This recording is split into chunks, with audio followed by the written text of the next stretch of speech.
can blast us with a copyright. That's right. That's right. They cannot. Yeah. We have permission to present this wonderful composer, Dr. Gabriel Russo, who does his most incredible songs from the soul. And this is a song that you're going to play to introduce my talk. It's called Call Your Spirit Back. And Gabriel, can you come on to explain a little bit about how you get these songs? Yes, I will. And I just Perfect. want to say thank you for bringing me on here, Anne. It's a gift for me. And, you know, what people have been talking about today, Chris was talking about it, John earlier, about recognizing that we have a gift to give. And for many of us, when we're young, we don't realize we have a gift to give because we compare ourselves to others, and whatever stuff we go through, it's all a healing process we go through. And so I have my ways of connecting. I run, I do my breathing. I just put my hands up to nature and connect, tune into the current. And then I get the gift of bringing these songs in that come from spirit, from creator. And I feel so blessed to be able to share this with the world. So thank you for giving me this opportunity. So wonderful. We're going to hear Calling Your Spirit Back. Are we ready for that, Olivia? We are. So I just dropped the lyrics into the chat. So go ahead and please download the lyrics. Dr. Gabriel has made that available to us. And while you're doing that, I will cue up the song. The lyrics, I'm so glad you gave them that because it's lovely.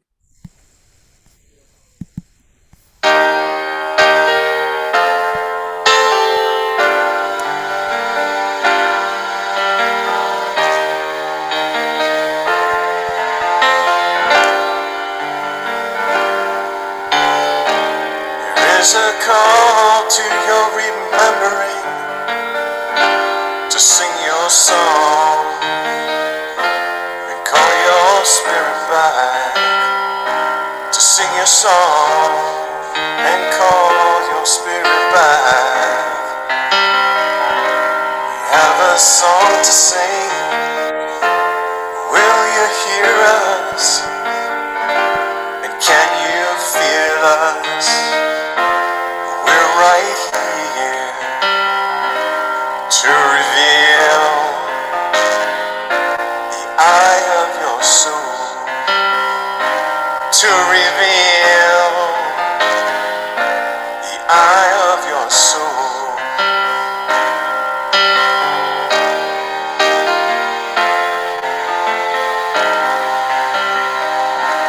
We'll give you songs to rest your heart in your soul's hands, in your soul's hands. And from the fire of your soul, we'll call your spirit back. Call your spirit back. Call your spirit back. Call your spirit back. Call it back home and reveal the eye of your soul. Yes, reveal the eye of your soul.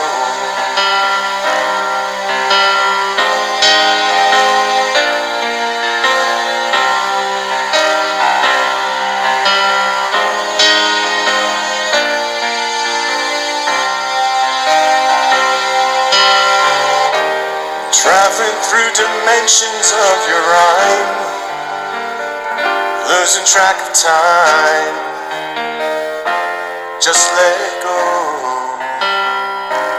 Just let go and pray for understanding. Just let go and pray for compassion. And then call, yes, call your spirit back.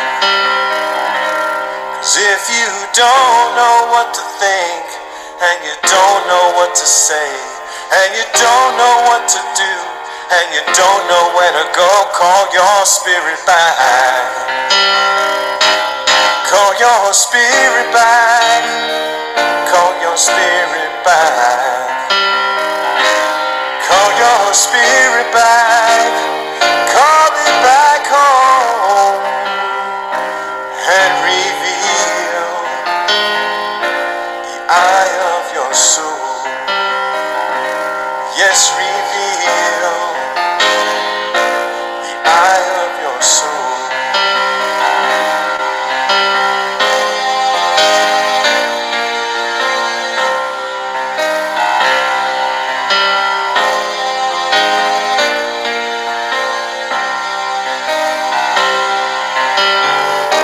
So open the door for your spirit to come back home, to come back home and see the light that lives in your heart, and see the light that can shine in your life. So open the door for your spirit to come back home, to come back home and see the light that shines through the veil, and hear the call to return. Call your spirit back. Call your spirit back. Call your spirit back. Call it back home and reveal the eye of your soul. Yes, reveal the eye of your soul. Yes, reveal the eye of your soul.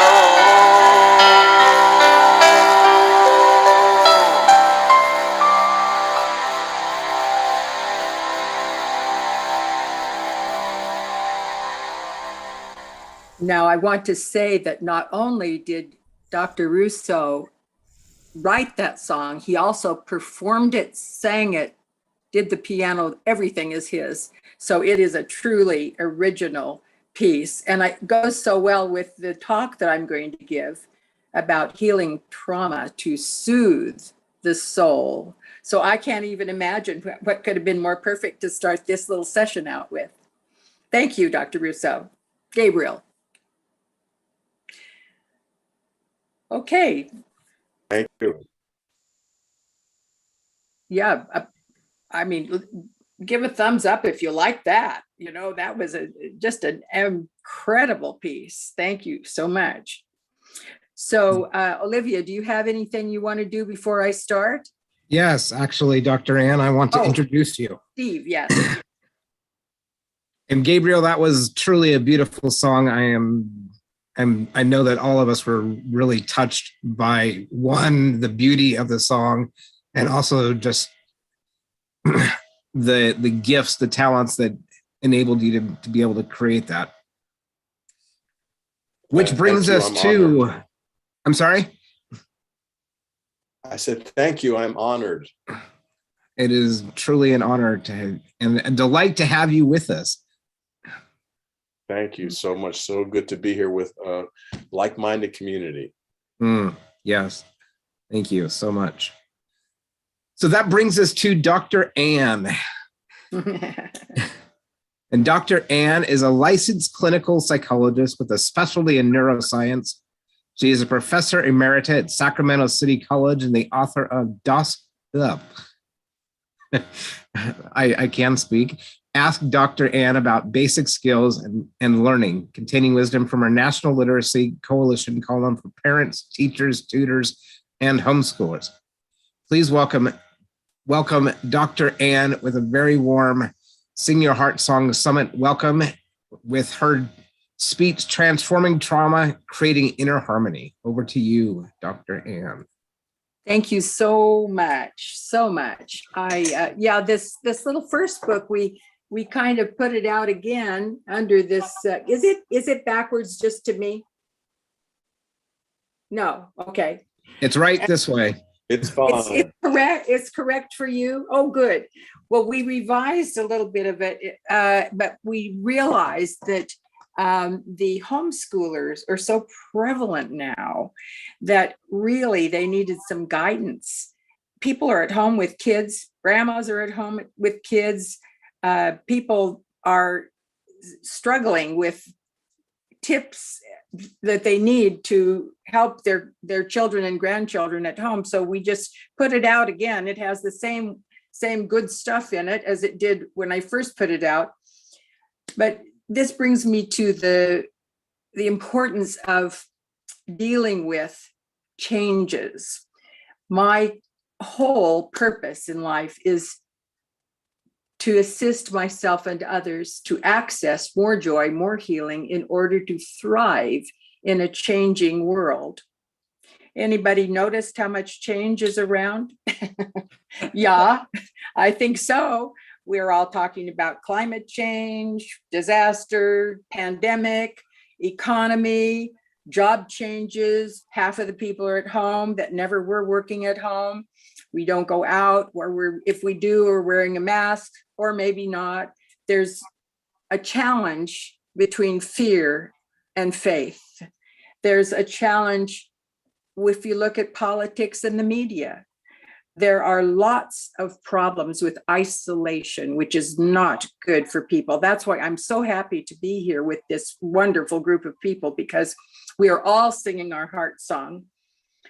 And each person is given tools to bring to consciousness what barriers there might be to becoming more whole. My current book is called Soul Growth Solutions. Soul Growth Solutions is about the work of Dr. Roberto Assagioli. And he was a contemporary of Carl Jung, Sigmund Freud, Abraham Maslow, all of the great names in psychology. But he is somewhat overlooked, unless you live in Italy, which he was Italian, and everybody in Italy knows who Dr. Roberto Assagioli is. So my job, I have decided, is to simplify Assagioli's message. We want to bring it into today's language and into alignment with the young people who need it. This is about having the ability to discover who you are at the soul level. That means both physical and non-physical. It's a spiritual development book. It's about becoming more of who you really are, your highest and best potential. What is your purpose on the planet? If you visualize a boat adrift in the sea, would it help to have a rudder? No, this is here, your phone. Okay. Am I listening? Oh, did I get some question or something? I thought I heard somebody asking a question. Anyway, visualize a boat that is adrift in the sea, and it would help if you have a rudder. Your purpose is, in fact, your rudder. I want to tell you a little bit about spiritual awakening, because part of soul growth is about dealing with spiritual awakening. Because as you probably know, we have most of who we are is not conscious, it's unconscious. And if you think about the fact that our unconscious is really running us, it's a little scary. But let me tell you that I was a graduate student. I had taken my job at Sacramento City College, was dealing with birthing a learning disabilities program. Most of my life I spent helping people with trauma, whether it was with learning disorders or brain trauma or anything else, emotional. So I have a long history in that. When I went to graduate school, I was really tied to my subpersonality called Little Miss Perfect. We learned that sometimes we have barriers to making us whole, and that was mine. So I went into the dean's office And I said, well, I'm ready to graduate. I'm ready to get my PhD, put my hood on, do all these.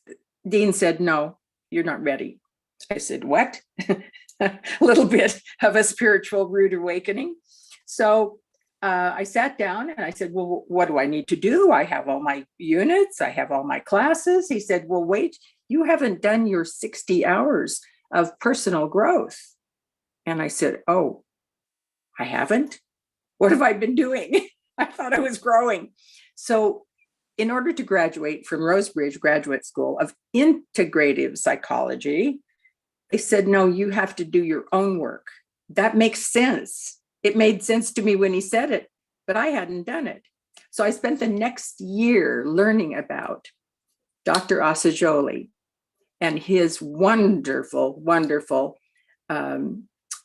what I call soul growth, but he called it psychosynthesis. Put in the chat if you have actually, heard of psychosynthesis or Dr. Assagioli, or raise your hand. Anybody heard of this psychosynthesis? Well, let me tell you another little story. As I learned about psychosynthesis, what we learned is that we have many paths, of course, to spiritual development.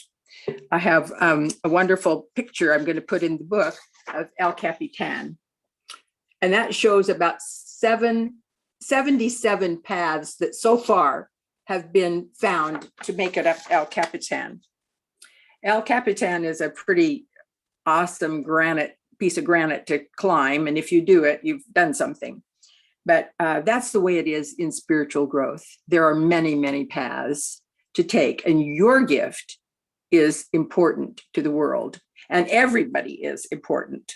So I learned that Dr. Assagioli talked about identifying who you are at that soul level, at your best physical and non-physical level. And he also talked about discovering what your purpose is on the planet. So the next year I had little Miss Perfect, who thought she had done everything right, learn that I needed to be a little humble. I needed to learn a few things about personal development. So I did that. I learned that Dr. Assagioli was put in jail when he was a young doctor for praying in peace, praying for peace in Mussolini's time. And so praying for peace was not what you did if you were Mussolini or Hitler. So he was jailed. He was a young psychiatrist. And so he had a background of having been born to a Jewish father, a Jewish doctor, who actually passed away. And his mother then married another doctor, and his name was Assagioli. So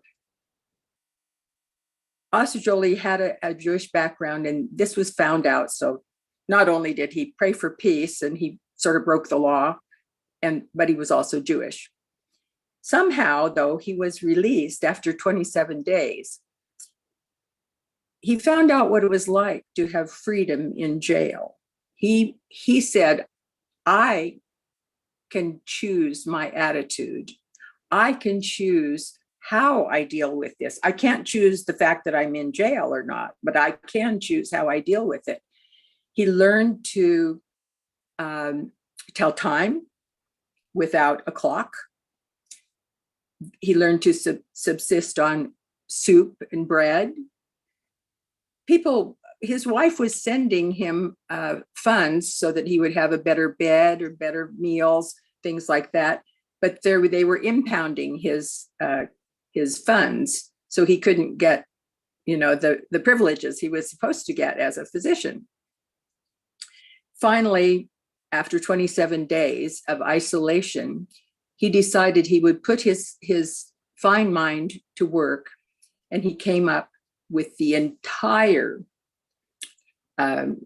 plan for psychosynthesis, which I now call soul growth. I think it fits better with this time and the millennials and the Gen X's and the people who are actually open to counseling at this time.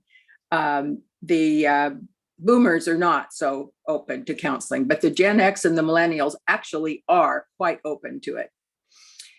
He said that we have a body, but we are not our bodies. He said we have a mind, but we are not our minds. And we have emotions, but we are not our emotions. He said those are our instruments, like those need to be harmonized and used to play in harmony in our insides, in our inner self. So he said it was important to find out who your soul self is, who your essence is, and to create harmony within. And that's what he did when he was in jail. It was a pretty awesome situation. He did escape with, his wife and he and his young son escaped to the Pyrenees. It was very cold. The son did not make it.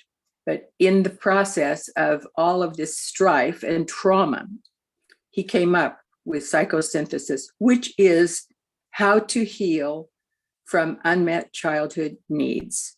Those childhood needs become, those unmet childhood needs become our defense systems. And I'll give you about 4 examples of that.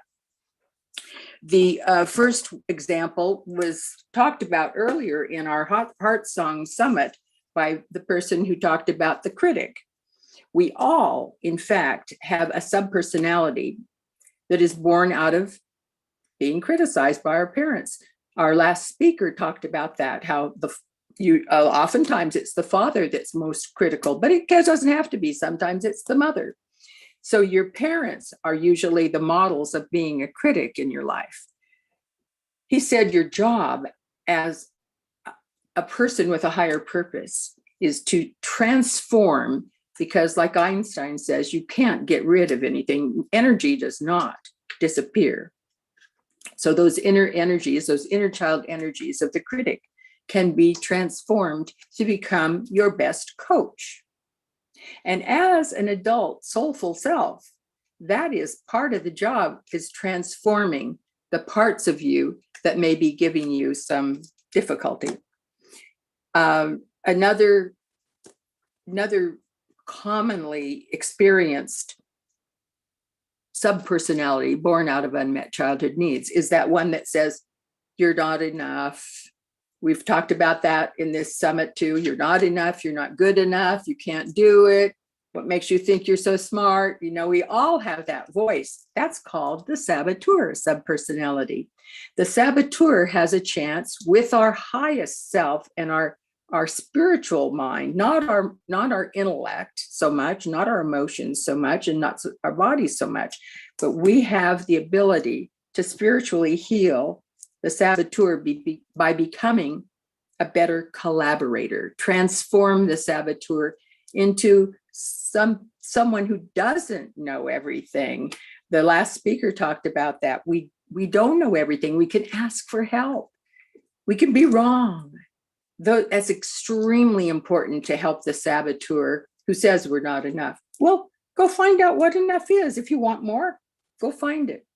We have a community here, and we can all look for help. Another one of the more common subpersonalities born out of unmet childhood needs is the victim. How many people have had a situation where they felt victimized, scammed maybe? Even, yeah, right, raise your hand. That's right, we all have. How many times does that phone ring and you don't know who it is? It's a spam call. You know, you kind of feel a little victimized then, don't you? Or somebody, sold you a lemon for a car, that kind of thing.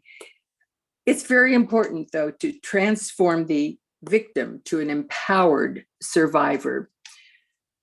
I will tell you that spiritual awakening visited me very, very recently when I actually had a traumatizing experience. I was victimized by a person that I was close to, and I am working on recovering from that myself and becoming an empowered survivor. We can do this. Like Asajoli, he was in jail, but he decided what his attitude would be. So instead of just falling down into a little puddle on the floor, we can become an empowered survivor.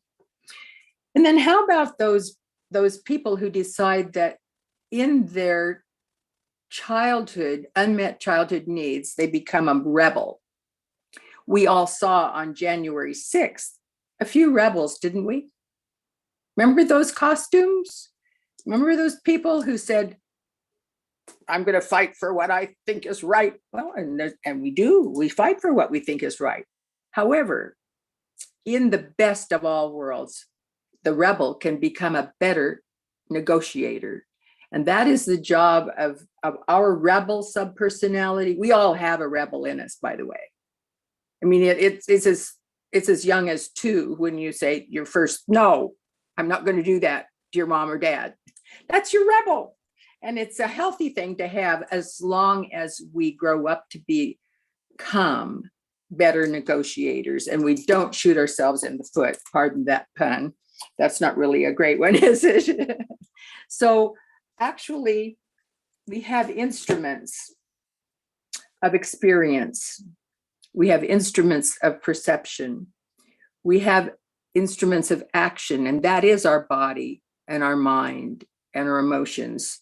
We have those. We are not those. We have them as instruments of action.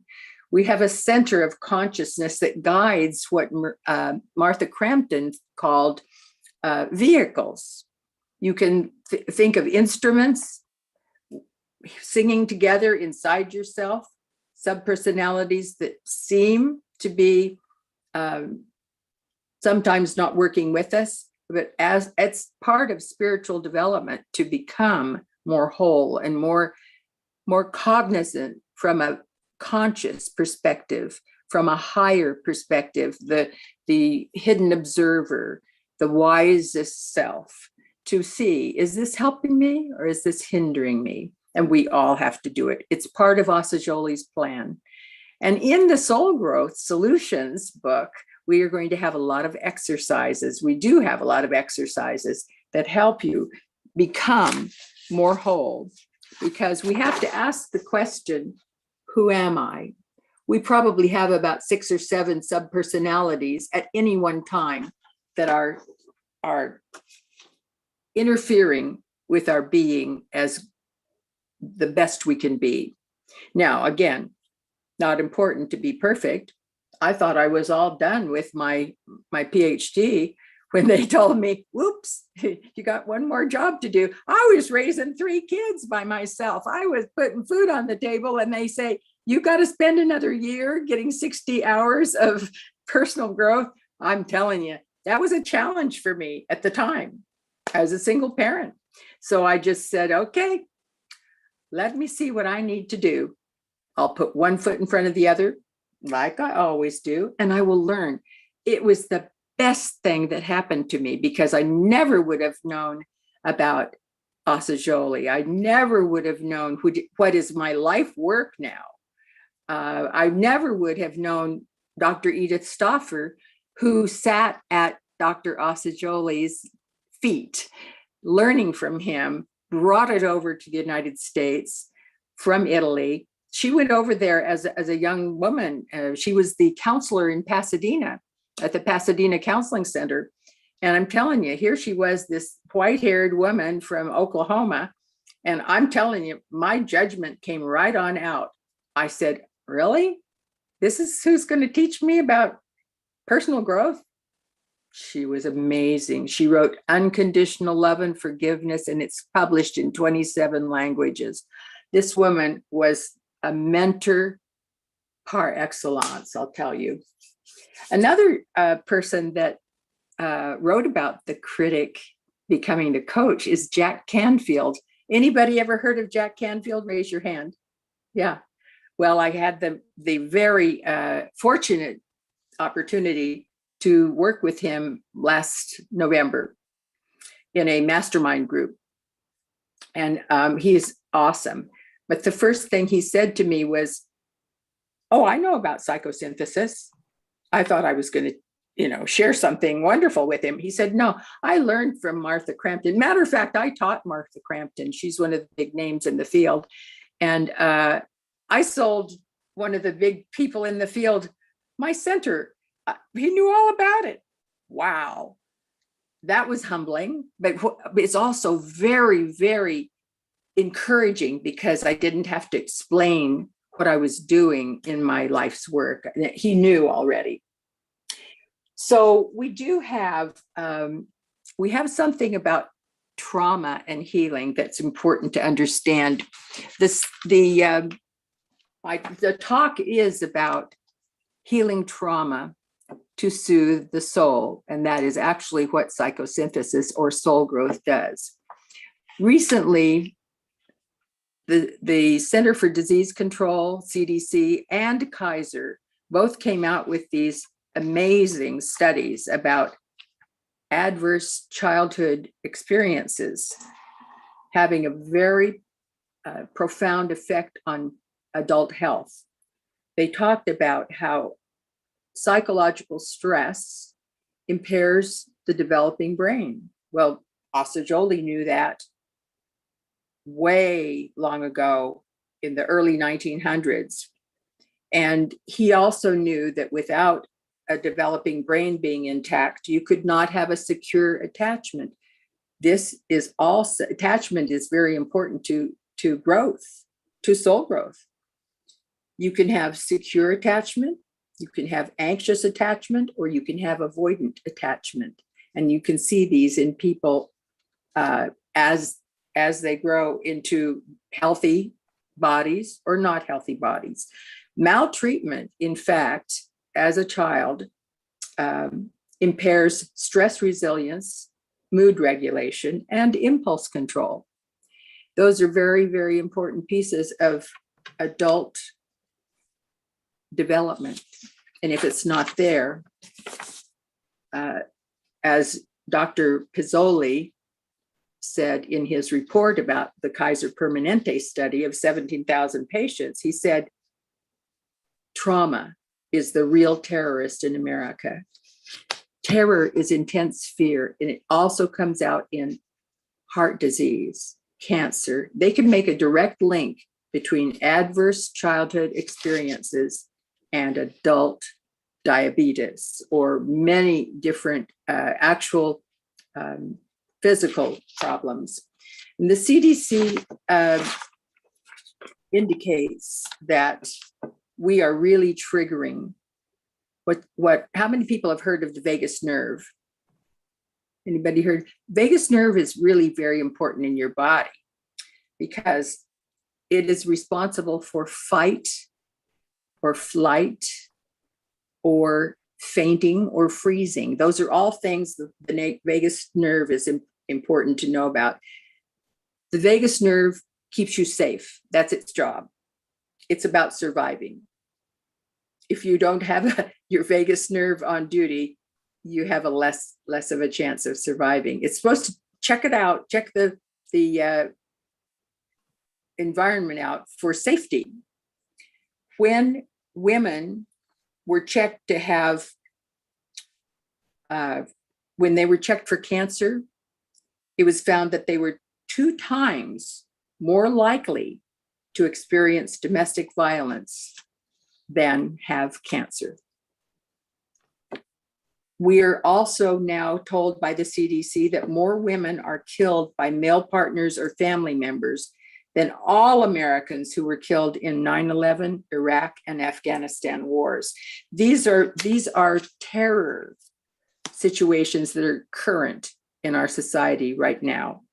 We have absolutely a need to heal trauma, and we have a need to do it. Even Oprah has weighed in on that. She has written a book with another author, Bruce Perry, MD.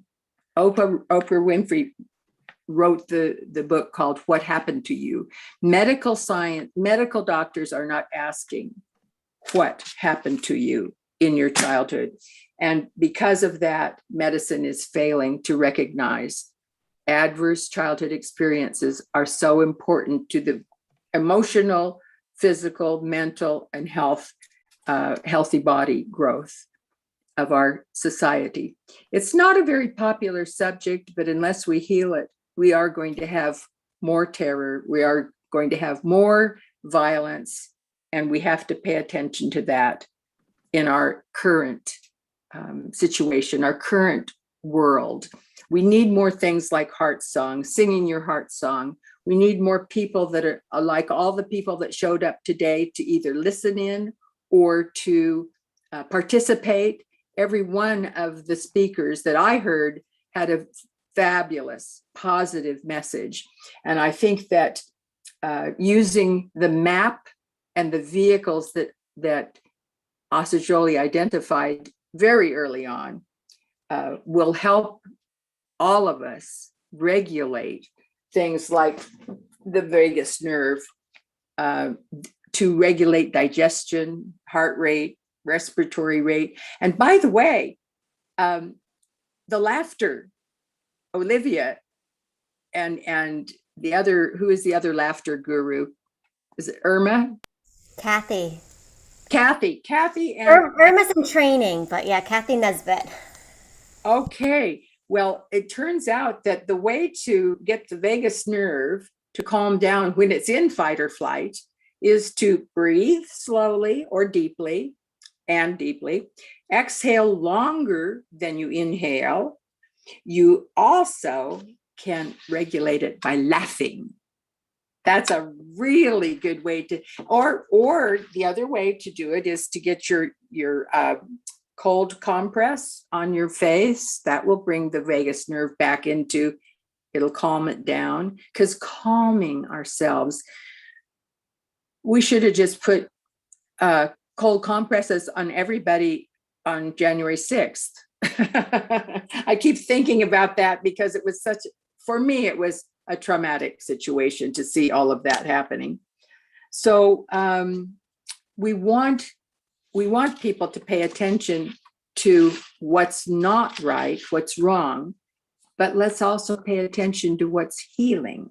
So I have a couple of really good programs that I found in my research for this topic, and to present it in a way that we could know that there are things to heal ourselves. If you look at the Association for Energy Psychology, ACEP, and I could put that in the chat, but that came up with a regulatory system called emotional first aid. And I gotta tell you, that's a free program. When we had the fires in California in Paradise, there were 82 people that died. The next year in Redding, they had to evacuate 38,000 people in one day, and they did it. So they learned, and they have developed a fabulous program. You can get it for free. It's 31 slides on a slideshow, totally free, where you can give a training to first responders. You can give a training to local therapists. You can give a training just to people that are caregivers or parents. It's called Emotional First Aid. And I urge you to go on the ACEP website, find that, because it's those are gifts that are being given to the world.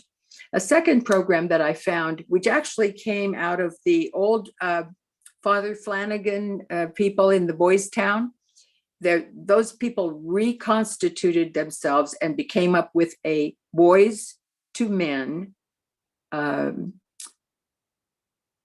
teaching program that they teach to high school students, high school boys, because most perpetrators of domestic violence and other violence are men.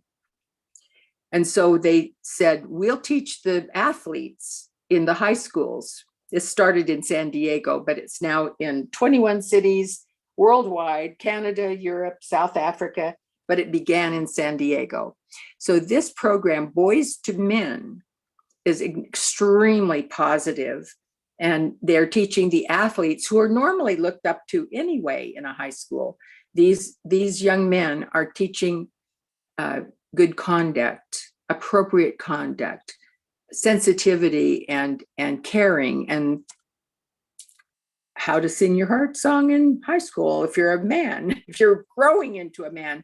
And it's really tough on young men right now. They need models. They need more models of goodness and giving and caring and compassion. This is another program that I would highly recommend. Besides being able to go to my online program eventually of Soul Growth Solutions.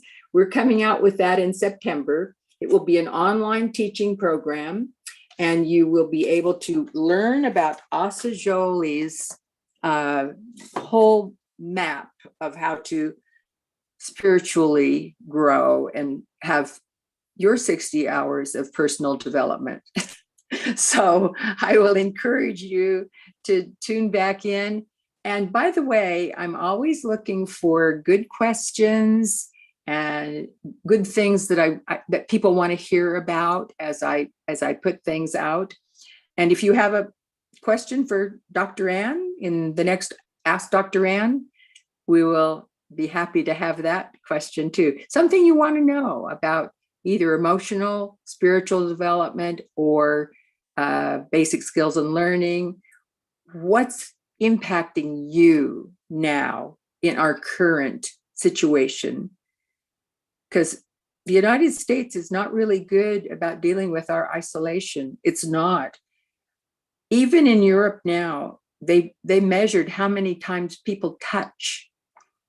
The French touch 120 times a minute. The British do not touch at all. Americans touch something like 5 times a minute. It's really very different. And we really, as human beings, cannot tolerate the isolation we're undergoing with the pandemic and all of the being at home working and all of that. It's really taking its toll. So tell me what's important to you to hear about. I want to hear it in the chat.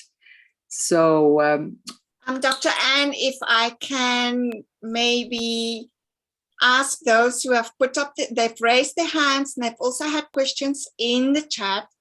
So we're going to ask them for questions now. And thank you so much for a wonderful, wonderful, informative presentation. I have learned so much, and I will get your book because I want to know more, especially since I work with youth.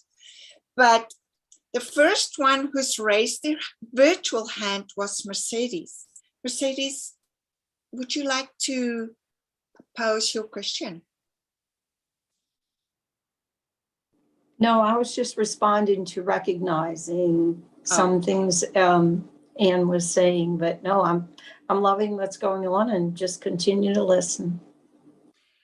I would like to know, Irma, are we going to have all of these talks be are they going to be replays?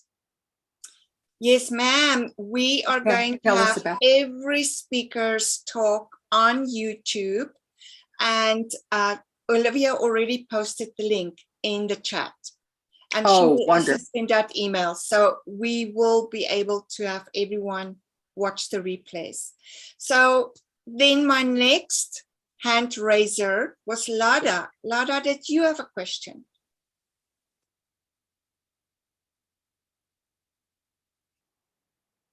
Is Lada still here? I think she's off. She's still here, but she's off camera for a bit. So okay. And then we do have a question from Rich. He said his grown child, who's 46 years old, feels that he did not select his genetics, culture, core values, or personalities of the family he's born into. Is this his personal growth or adverse childhood trauma? And Rich, you could have the mic so that you can talk to Dr. Ann. Just unmute yourself.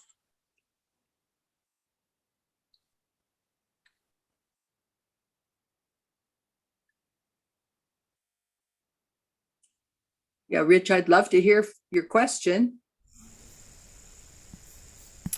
Well, we read the question out loud, so Dr. Ann, if you could respond to that. I don't think he's able to come on. Oh, okay. So if I understood the question, could you read it again for me, Irma? Absolutely. My grown child 46 feels he did not select his genetics, cultures, core values, or personalities of the family he's born into. Is this his personal growth or adverse childhood trauma? Well, I think when I Googled for these kinds of things, as I'm, writing and researching, I came up with 36, the top 36 books on trauma.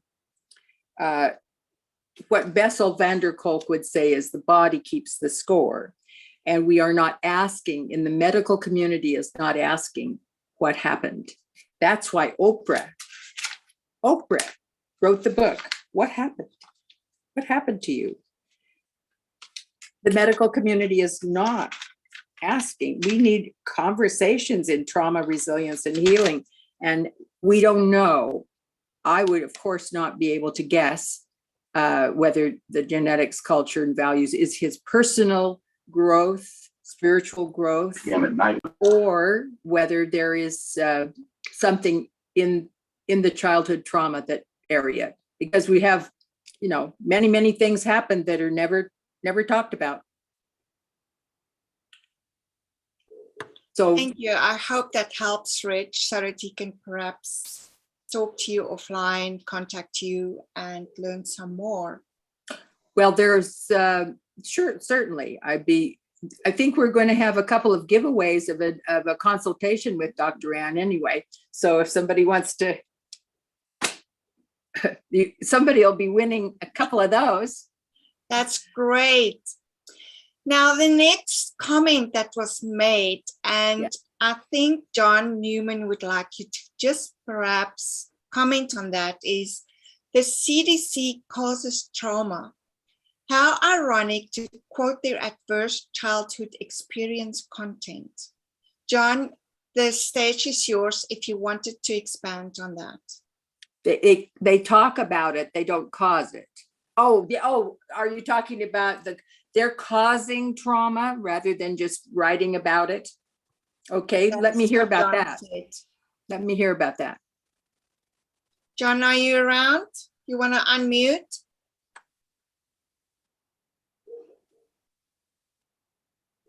Quiet. Well, I don't know what CDC, what you are referring to. They cause trauma, but they certainly report about trauma. That was the study that I was quoting, and I can only guess what you might be referring to, but you have to speak up because I can't read your mind. Olivia, could you see if you could unmute John? He says he cannot unmute. Well, he's also in the UK, so he's really early in the morning. Okay. I think you have to go up to the top of your screen to unmute, don't you? Yeah, we can unmute him, but I just wonder. Oh, their advice changes all the time, he says. That's what he's got in the chat. Yes. Well, that's true. That's true. What I personally was interested in was the CDC data. That's a retrospective study on things like 4 of 5 prisoners in the United States spent time in foster care. And only 1 to 3% of foster kids graduate college. Those are facts. Those are just facts that were uncovered. 1 in 4 children experience physical abuse. 1 in 5 were molested as children. Those are things that that we're really talking about as trauma that needs to be addressed, because in adulthood, that comes out in disease. That comes out in physical disease. William Osler said, the organs weep the tears the eyes refuse to shed. And that's what Bessel van der Kolk says when he says the body keeps the score. It's what goes in unless it's dealt with. And Soul Growth is one of the better programs, in my opinion, that does deal with it. But there are others as well. Internal Family Systems is beginning to address it. There's some other programs that I could recommend as well. So yeah, they do change their minds frequently. And it's, I'll We tell have you. another question in the Yes. house, and Maureen has raised her hand. Maureen, would you like to share your question? Yes, Dr. Ann, you just pretty much clarified what was going to be my question. However, I'm still going to ask it when we refer to trauma, what type of trauma? And I heard what you identified as trauma. What I'm referring to, that when my children were 8 and 5, I was on life support, and they were told as a family, my husband and my 2 children, that I was only going to live for another 24 hours. So come in and say goodbye to mom. There's no support around them, no social workers, nobody was there, psychologists to support my family and my children through this. I truly see that they have been traumatized by that, and now they're adults. Well, yes, indeed. That's a very traumatic situation. And that's why I'm happy to see that we have a few things happening slowly, but this emotional first aid put out by the energy psychologists, very valuable. It gives some directions, maybe not complete, but it's a much better thing than nothing. And if you go online, ACEP says you can use for free, you can use their slideshow. I can't wait to do one of those sessions for the local sheriffs or the local, caregivers, or the parents that are in situations like yours. I mean, people that are being told, oh, somebody's going to die. And then you have to deal with it as a kid that's not prepared to do that. Yeah, it's definitely needed. We need more. What we have is inadequate.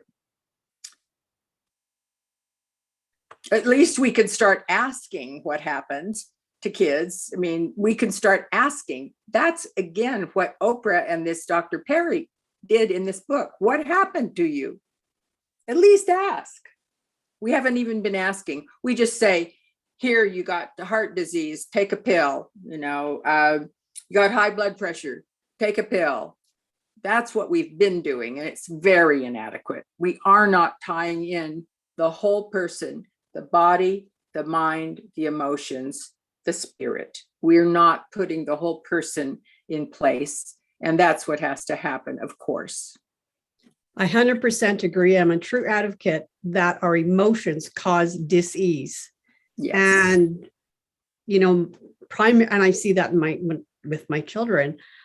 True advocate for young children, for they need to really learn how to understand their own emotional intelligence. And also for healthcare professionals, their first line, and they're on the front lines. So that's right.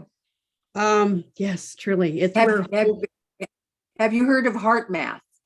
Oh, yes, I've heard of heart math. Absolutely. Heart math is also another tool that helps to regulate that vagus nerve, helps to regulate the health of the heart. And the heart and the mind, the brain gut axis, and the heart actually gives more messages, 9 times more messages to the brain than the other way around. Isn't that fascinating? Yeah, I'm familiar with that. Yeah, I actually teach that. I actually teach that through a neural network. The gut and the heart speak more to the brain than in reverse. That is my thing. I love it. So what you're saying here, what you're teaching, what you're going to offer in September is so absolutely perfect, because finding our true essence, our soul center.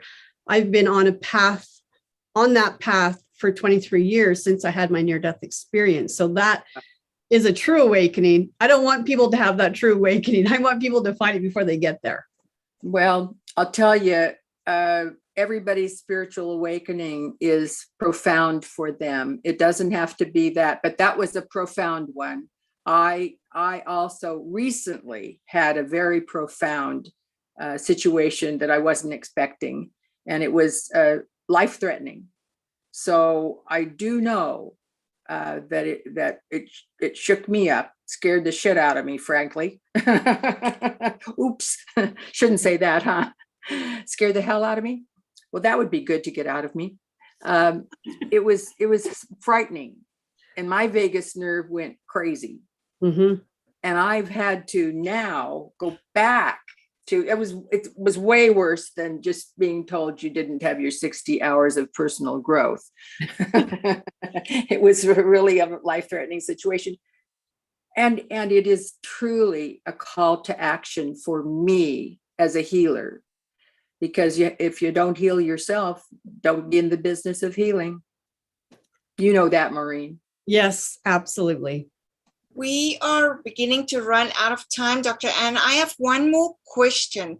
Maureen, if you need anything else from Dr. Ann, feel free to contact her, because I think she's going to get many, many questions from all of us. So thank you so much for your I'd be kind happy words, to Ann. do what I can. Yes, The thank you. next question is from Roland, and he wanted to know, how are public school counselors and psychologists allowed to identify and work with students relative to attachment and trauma issues?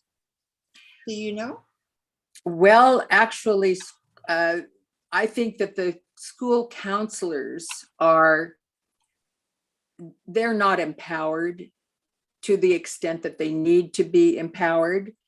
I do know the best school counselors that I have met are people that have worked for the Department of Defense. They're mandated to help the soldiers that are overseas. They're mandated to do those kinds of things. We don't have, I don't think we have adequate school counseling.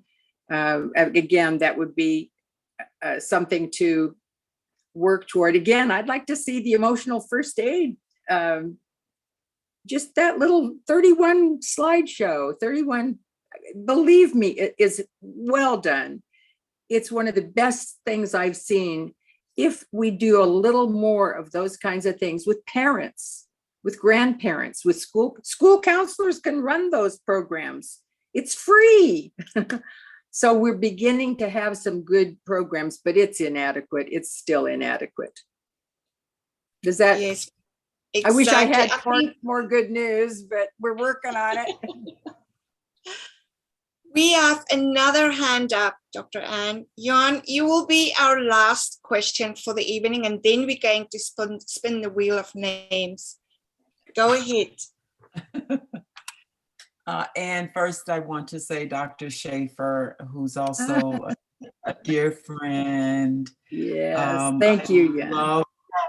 I love the way you bring psychology to everyone in a way that we can understand and get free of some of the ways that, academia and the more scholastic world needs to talk about trauma. But my question is how do you feel the COVID epidemic? What do you envision the COVID epidemic is going to teach us on a soul level as we're all collectively experiencing this very traumatic period of time? I'd love to get your idea about, what we're going to learn on the soul level about all of this. Yeah. That is a fabulous point. And it is one that you and I both know that Thomas Hubble has been working on with his multi-generational attention to collective trauma, because we're experiencing it worldwide. It's a global thing now. It's not just local. This is local, family, country, but it's global. We have collective trauma and we have multi-generational. Evidence is very, very profound about multi-generational effects. So is it going to be a learning, a soul learning? Yes, I think it's people may not like everything the president has to say, but I liked when he said, we have to heal the soul of America, but we really have to heal the soul of the world. So it seems profoundly daunting in some ways, but we each have our own selves. If you want to be in the world with your soul intact, get more people like us together, like Steve and Irma and Olivia are doing. This Sing Your Heart Song is a fabulous program. When I signed up for it, I did it because one of my writing coaches said, "Oh, you better do this." I said, "Wow." Well, thank you for the invite. The only thing I regret is that I was just wiped out with work today and I couldn't log on. I said, I don't care what happens. I'm going to log off so I can listen to Anne's discussion. So that's what I did. You are a person that should be on the next summit, Jan. She's a writer and she's a healer. And oh yes, sign her up for the next one. Thank you, Anne. Thank you, Dr. Schafer. Well, please reach out to us, Jan. We would love to have a conversation, and we're always looking for amazing people to be on our summit. So this is an amazing opportunity. Thank you. Yeah. Well, you're right in there doing your work about attachment and about healing, and I could not say more about the future Dr. Walls being. Oh, I can't say enough about you, Anne. I mean, well, this woman I met 30 years ago, and she changed my life. And I'll say more about that later, but yeah. Well, thank you for coming